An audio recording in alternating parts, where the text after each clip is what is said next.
Welcome to the next video in this series on financial planning checklists. When we have major life events, oftentimes we need to reevaluate our entire financial plan. So I've been creating checklists to go over all of these life events and things that we need to be thinking about, questions to be asking, topics to be discussing, and action items that we need to get completed.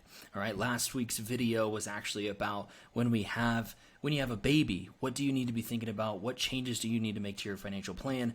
And all of those considerations. So if that is you, go check out that last video. In this one, we're going to be talking about, now that we're married, what things do we need to be thinking about, talking about actions that we need to be taking in regards to our financial plan. So as we're going through life and just the whirlwind of major life changes, these checklists should come in handy. So make sure that you save, bookmark this, whatever you need to do to make sure that you have this checklist to refer back to whenever the time is, whenever it is top of mind and important for you in the moment. So first of all, if you did just get married, congratulations. It's an exciting time and one of the best things you could do on planet Earth. So I wish you the best, and I will go through the checklist here to help you guys get off on the right foot financially and have a lot of these conversations that need to be had now that two are coming together as one. So I wrote here, marriage is the most intimate relationship on earth, and it requires clear communication and planning to successfully manage your finances as a team. To help make that as stress-free as possible for you, we created this simple checklist. All right, so let's go ahead and dive in here. First and foremost, discuss your plan to combine finances, setting up joint checking and savings accounts. There are a lot of people on Twitter and just in the social media world in general, obviously these are real people, I assume, but that advocate for actually managing finances separately in a marriage, which absolutely makes no sense to me. Like, why would you want to marry someone, spend the rest of your life with them, yet I don't want to manage my finances with you? That is very, very strange to me. It doesn't make any sense. So I highly recommend combining finances when you get married so that you guys can manage it together and work as a team to ultimately realize the financial future and financial goals and dreams that you guys have together for your life. That's weird to me. But anyways, when you get married, two are coming together as one, and that applies to our finances as well. So we should be combining our finances and managing them together at this point. All right. So discuss the plan to combine finances and setting up joint accounts. Now, it doesn't have to just be a flip of the switch. All of a sudden, we're completely separate. Now we're everything's together, and we just go ahead and do it and figure out later. You can discuss a plan. That you be strategic about this. Obviously, if you guys are still, living separately and just have two kind of separate lives, if you will, to pay for, then you may want to make sure that this happens in stages, or just discuss a plan to actually make it happen when the time is right. Okay, it doesn't have to be immediately right away, but I do believe that it's best for, everything to become combined.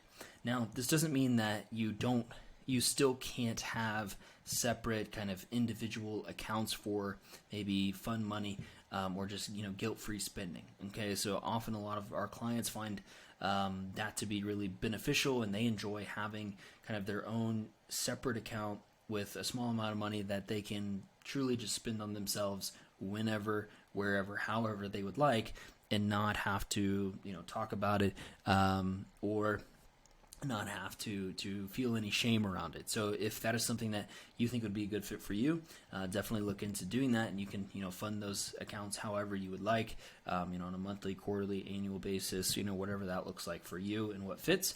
But that is a strategy that can work. So just to kind of flesh that out a little bit more, you may have all of your income come into a joint checking account, and then maybe you save some from there, and then also maybe monthly transfers go out to these kind of individual accounts, on either side, if you want to think about it that way, for this guilt-free spending stuff.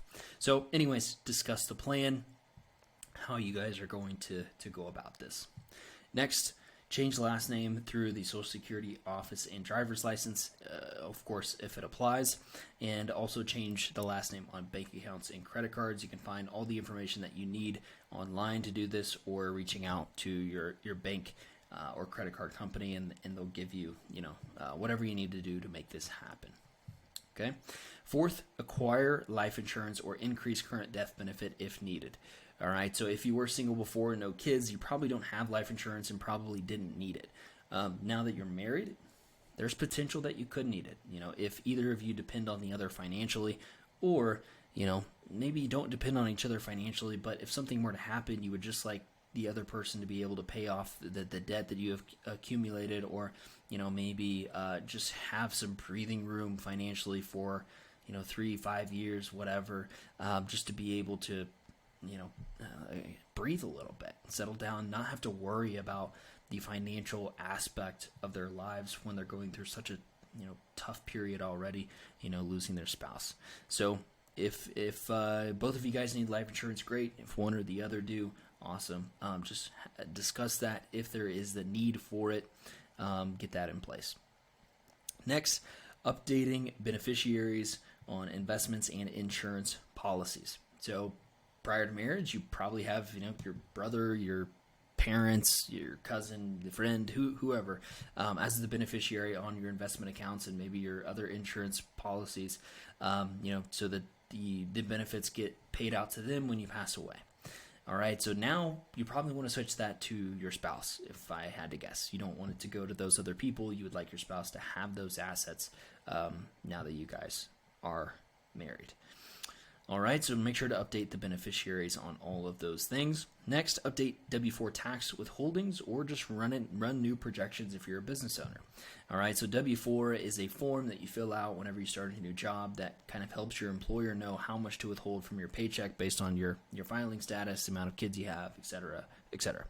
All right, so you may just want to update this through your employer, or if you're a business owner, now that you are married, filing joint, that definitely changes your tax picture. So it's worth running new projections with the updates, if you have the increased standard deduction, or maybe, other potential changes with your new filing status. So update your tax picture and understand what things are going to change. Just a side note on this, if you update this and, now that you're married, you may have more come through on your paycheck. So it's worth doing. Anyways, next, update health insurance policies if needed. Okay, so may need to add one or the other to your health insurance, or make some changes to the policy altogether, whatever that is. Update the health insurance policies if that applies. If you're, under 26 still on parents plan, maybe it doesn't make sense. So only do it if needed, but something worth talking about and looking into. Next, set up power of attorney. Power of attorney documents in case of incapacitation, or just in case you're not around, not present for whatever reason. All right, so power of attorney documents, essentially what that allows you to do, or your spouse to do, is make decisions on your behalf if you are unable to make those decisions because maybe you're disabled, or for whatever reason you were out of the country or something like that, and something needs to be done, or you just can't be present at the time. That person is able to make decisions on your behalf. This can be set up for healthcare decisions. It can be set up for financial decisions, really everything. You could get it set up to where that person can basically act like you in any way necessary to be able to act out whatever needs to happen. All right. So that can be important because, if you do become disabled and you're no longer able to make decisions for yourself, those decisions that need to be made can't be made by your spouse if you don't have this set up. So it's definitely something worth looking into. Next, add them as authorized users to credit cards if needed. It's part of kind of bringing everything together, and combining finances is also adding them to your credit cards or other accounts. Okay, so obviously if one of you has poor credit and one is good, you may not want to do that. So just talk it through, and if it makes sense, add them, and then you'll have, joint credit cards that you guys can utilize together and reap the benefits of. All right, consider acquiring disability insurance or increasing coverage. So disability insurance pays you on a monthly basis, like it doesn't have to be a monthly basis, but pays you, if you become disabled. All right, so if you're no longer able to do your same job or your similar type of work that you're doing now, or if you're completely disabled, you can't work at all, there are different disability insurance policies that will pay out in these various scenarios, and maybe a portion of your income or maybe your full income, depending on the amount of coverage you would like to have. Okay, but this is worth looking into, because all of a sudden, if you just become unable to work, you're going to need to be taken care of financially by the other person, by family, whatever. So this can be helpful just to have some money continue to come in the door, if you're no longer able to work, but you're not necessarily passed away, like life insurance would come in play at that point. All right, discuss new shared financial goals. Okay, so now that two have come together as one, you're married, you want to discuss your new joint financial goals. What do we want to accomplish together? Maybe it's buying a house, traveling more, giving to church or to charities or whatever it may be. I'm sure you guys have some financial goals in mind, and you may want to just get on the same page of what are our goals that we want to work towards together now that we're managing things as a team. All right, next, establish a new joint budget / method to track combined cash flow. So if you're not already, you should be tracking your cash flow. Now that everything's coming together, we want to, how are we going to do this? How are we going to track our cash flow? What is our budget going to look like now that, we have two financial situations coming together as one, whether maybe you guys are moving in together and you won't, be paying as much in housing or, whatever that looks like. You just want to establish the new expectation or plan going forward of here's how much we're going to spend, and here's how we're actually going to track things. Okay, it's very important to maintain clarity on how things are going financially. And hand in hand with that, the next thing is building a joint balance sheet to understand where you are financially. So a balance sheet is just at one snapshot in time. So like right now, today, where do we stand financially? So we list out all of our assets, all of our liabilities, and that's how we can reach our new combined net worth. Okay, so assets include, cash on hand and maybe bank, checking or savings accounts. You could also look at other investments, would be your assets. So stocks, your 401k plan, IRAs, your brokerage accounts, crypto, maybe real estate properties that you own. Anything that you own is going to be an asset, and you want to list that out there along with the value of it.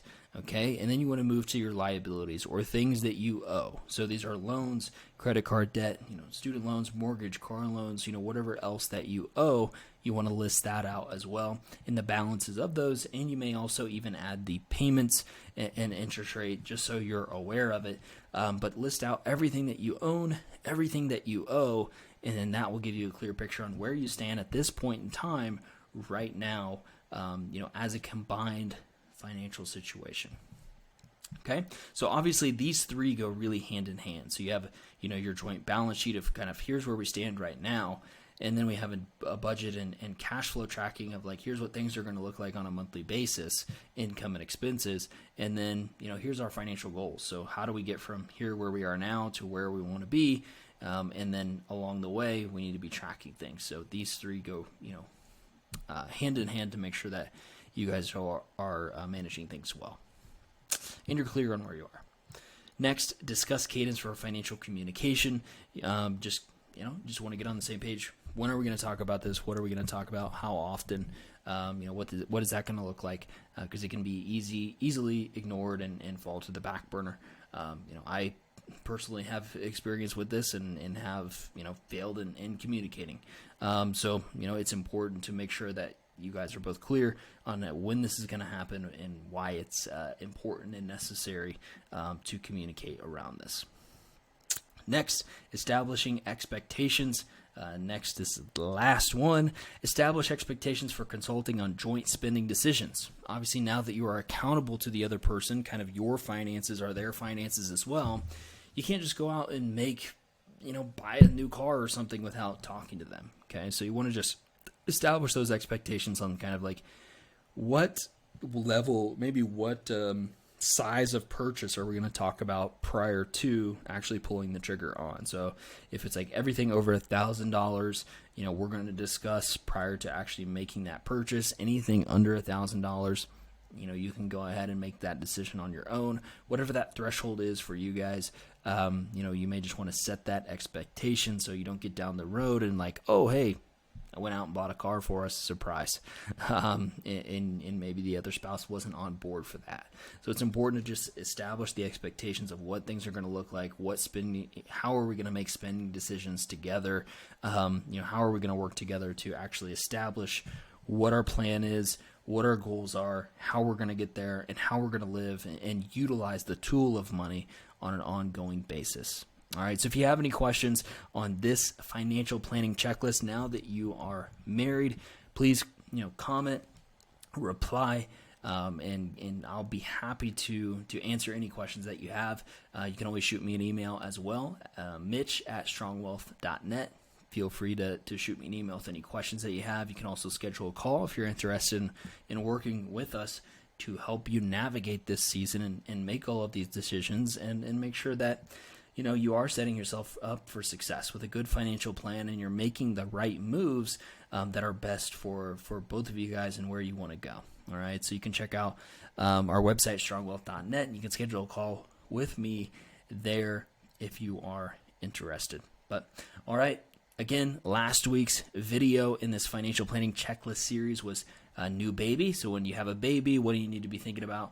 This one, now that you're married, what do you need to be thinking about? Next, I'm going to be sharing a checklist of pre-marriage conversations to have, topics to think about, action items to take, and I've got a lot more in store. If there are any other checklists or just topics that you would like to see a checklist for or have a checklist for, feel free to comment that as well. Let me know. I'll be happy to create those and also make a video around them so that you are able to have that clarity, have a good financial plan when these big life changes happen.